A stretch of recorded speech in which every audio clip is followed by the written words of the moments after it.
राधे कृष्ण।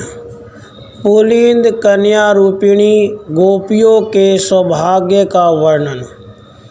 श्री नारद जी कहते हैं, अब पुलिंद कोल भील जाति की स्त्रियों का जो गोपी भाव को प्राप्त हुई थी मैं वर्णन करता हूँ। यह वर्णन समस्त पापों का अपहरण करने वाला, पुण्यजनक, अद्भुत और भक्ति भाव को बढ़ाने वाला है। विंध्याचल के वन में कुछ पुलिंद कोल भील निवास करते थे। वे उद्भट योद्धा थे और केवल राजा का धन लूटते थे, गरीबों की कोई चीज़ कभी नहीं छूते थे। विंध्य देश के बलवान राजा ने कुपित हो 2 अक्षौहिणी सेनाओं के द्वारा उन सभी पुलिंदों पर घेरा डाल दिया।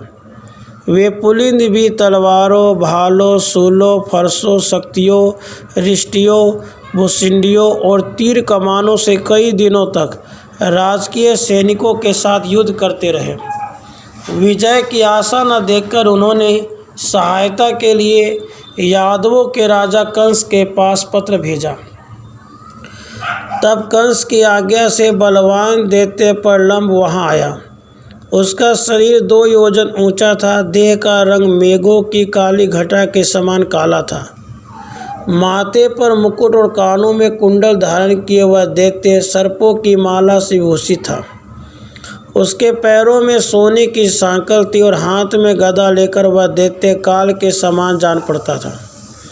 उसकी जीभ लपलपा रही थी और उसका रूप बड़ा भयंकर था। वह शत्रुओं पर पर्वत की चट्टानें और बड़े बड़े वृक्ष उखाड़कर फेंकता था। पैरों की धमक से धरती को कंपाते हुए रण दुर्मद दैत्य प्रलंब को देखते ही भयभीत तथा पराजित हो विंध्य नरेश सेना सहित सम्रांगण छोड़कर सहसा भाग चले, मानो सिंह को देखकर हाथी भाग जाता हो। तब प्रलंब उन सब पुलिंदों को साथ ले पुनः मथुरापुरी को लौट आया।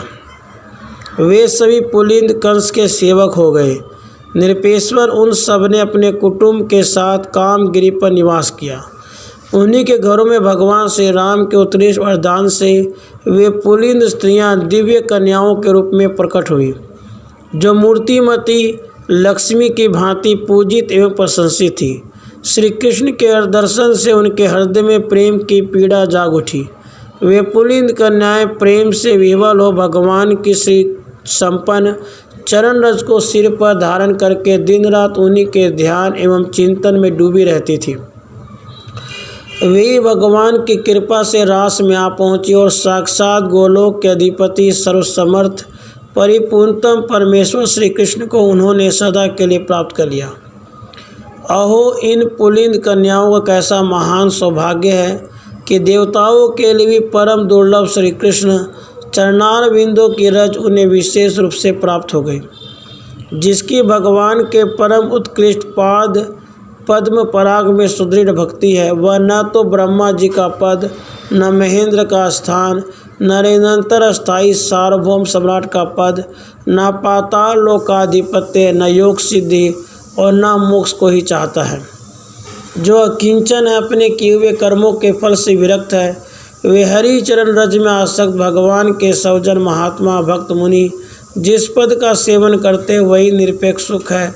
दूसरे लोग जिसे सुख कहते वास्तव में निरपेक्ष नहीं है। इस प्रकार श्री गणक संहिता में माधुर्य खंड के अंतर्गत नाद बहुलास संवाद में पुलिंदी उपाख्यान नामक 10वां अध्याय पूरा हुआ। राधे कृष्ण।